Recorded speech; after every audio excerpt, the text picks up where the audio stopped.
नमस्कार,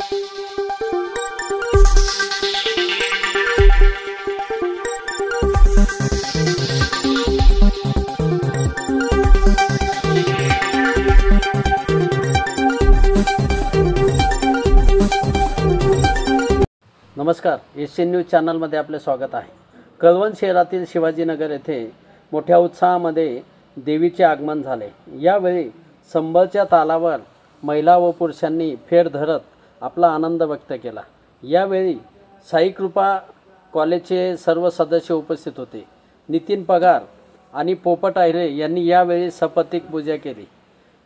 कळवणच्या शिवाजीनगर येथील नवरात्रोत्सवानिमित्ताने या ठिकाणी वेगवेगळ्या उपक्रमांचे आयोजन करण्यात येते। या निमित्ताने सामाजिक एकोपा जपत असतानाच समाजाचं देणं लागतो या भावनेतून या उत्सवामध्ये प्रत्येक जण सहभागी होत असतं। एशियन न्यूजसाठी प्रतिनिधी प्रकाश खैरनार, कळवण। धन्यवाद।